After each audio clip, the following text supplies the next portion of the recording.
வணக்கம். ரியான்ஸ் ஹீலிங்கிலிருந்து நான் சிரீஷ் பேசுகிறேன். எல்லாருக்கும் அக்ஷய திருதியை நல்வாழ்த்துக்கள். அக்ஷய திருதியை இந்த ஆண்டு வெள்ளிக்கிழமை, அதாவது 10/5/2024 காலையில் 6:33 தொடங்குது. திருத்தியையானது 6:33க்கு ஆரம்பிக்கிறனால அன்னைக்கு நீங்கள் மார்னிங்கில் பூஜை செய்யணும் அப்படின்னு விருப்பப்படுறீங்கன்னா காலை 6:30 இருந்து காலை 7 மணிக்குள்ளே நீங்கள் உங்களுடைய பூஜையை செய்யலாம். மத்தியானம் 12 to 1:30 பூஜை செய்யலாம். இரவு 8லிருந்து 9க்குள்ளே நீங்கள் உங்களுடைய அக்ஷய திருத்தியையுடைய பூஜை செய்யலாம்.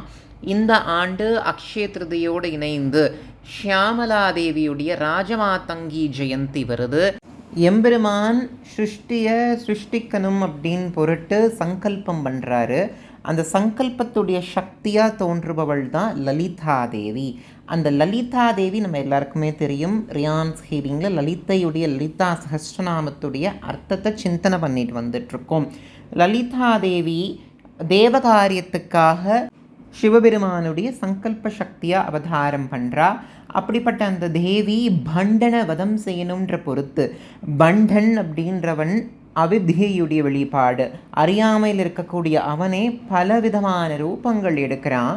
ஆனால் லலிதாதேவி பரம்பொருள், பரபிரம்மே அவதானே, பரபிரம்ம மகிஷி அவள், பரபிரம்மத்துடைய சக்தியை காட்சியளிக்கக்கூடிய அவள் பல ரூபங்கள் எடுக்கலாம். அப்படி அவகிட்டேருந்து தோன்றின சக்திகள் தான் மந்திரினி, தண்டினி. மந்திரினி அப்படின்ற அந்த சக்தியை தான் ஷியாமலாதேவி அப்படின்னு சொல்கிறோம். அதாவது அம்பாள் குருமூர்த்தி தெரிச்சுண்டா அவள் ஷியாமலாவாக காட்சியளிப்பா. அதாவது அம்பாளுடைய ஞானஸ்வரூபம் தான் ஷியாமலாதேவி. இந்த ஷியாமலாதேவி தான் காளிதாசருக்கு வித்யையை தரணும்னு பொருட்டு தன்னுடைய பிரதம ஸ்வரூபத்தை அம்பாள் காமிச்சா. அதற்கப்புறம் அவர் ஷியாமலா தண்டகத்தையே எழுதினார் அப்படின்னு நமக்கு தெரியும். இந்த அக்ஷய திருதிய நாளில் ஷியாமலாதேவியை வழிபாடு செய்கிறது அப்படின்றது ரொம்ப முக்கியம். ஏன்னா ஷியாமலா ஜெயந்தி இந்த தடவை சேர்ந்து வருது அப்படின்றனால இப்படிப்பட்ட அம்பாளை வழிபாடு செய்யும்போது ஞானஸ்வரூபம் அவள், ஞானமானது பெருக்கெடுக்கும். ஞானம் ஒன்று இருந்தால் மோட்சமே கிடைக்கும்னு என்னுடைய பல பதிவுகளில் நான் சொல்லிக்கிட்டே வந்துட்டுருக்கேன். நீ மோட்சம் அப்படின்னு ஒன்று இருந்தாலே இந்த லோகத்தில் வாழக்கூடிய எல்லா சௌபாகியங்களுமே நமக்கு கிடைக்கும்ன்றதுல மாற்றங்கள் கிடையாது.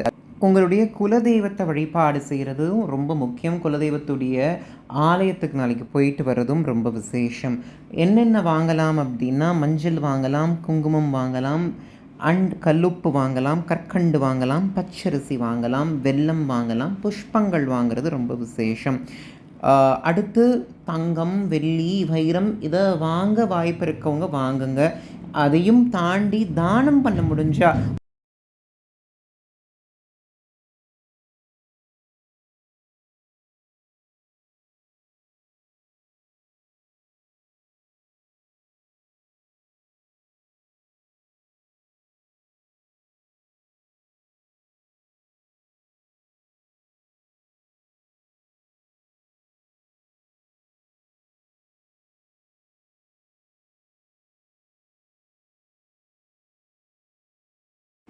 ஒரு 1/2 கிராமோ 1 கிராமோ தங்கமோ வெள்ளியோ உங்களால் எது தானம் பண்ண முடியுதோ அதை பண்ணுங்கள். தர்மம் நாளைக்கு நிறைய பண்ணுங்கள்.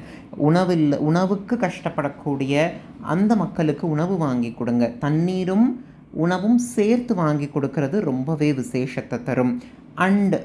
நம்மளுடைய நடந்து போகக்கூடிய பாதையில் இருக்கக்கூடிய நாய்கள், பூனை, இந்த ஜீவராசிகளுக்கு உணவு வாங்கி தர்றது ரொம்ப விசேஷம்.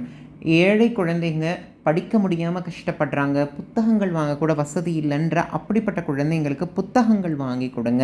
இது ரொம்ப விசேஷம். நாளைக்கு நீங்கள் புதுசாக எதையாவது ஆரம்பிக்கணும், புது கணக்கு ஏப்ரல் மாதம் போடலைன்னா நாளைக்கு புது கணக்கு போட்டு நீங்கள் தொடங்கலாம். ஏதாவது புது கோர்ஸ் ஏதாவது படிக்க ஸ்டார்ட் பண்ணுறீங்க அப்படின்னா அதை ஸ்டார்ட் பண்ணலாம். புது மந்திரமோ ஸ்லோகமோ ஏதாவது கற்றுக்குறீங்க அப்படின்னா அதை நாளைக்கு கற்றுக்க ஆரம்பிக்கலாம். புது மொழி நீங்கள் கற்றுக்க ஆரம்பிக்கலாம். இது போன்ற நற்காரியங்களை நீங்கள் நாளைக்கு செய்யலாம். எல்லாருக்குமே அக்ஷய திருதிய நல்வாழ்த்துக்கள். எல்லாருக்கும் நிரந்தர தனதானியம், முழுமையான ஆரோக்கியம், தெரிந்த ஞானம், வற்றாத புகழ், கீர்த்தி எல்லாம் கிடைக்கணும். அவரவர் விருப்பப்படுறத கேட்ட வண்ணமே அந்த பரம்பொருள் எல்லாருக்கும் ஆசீர்வதிக்கணும்னு ரியான்ஸ் ஹீலிங் சார்பாக நாங்கள் பிரார்த்தனையும் வாழ்த்துக்களையும் தெரிவிக்கிறோம். நன்றி.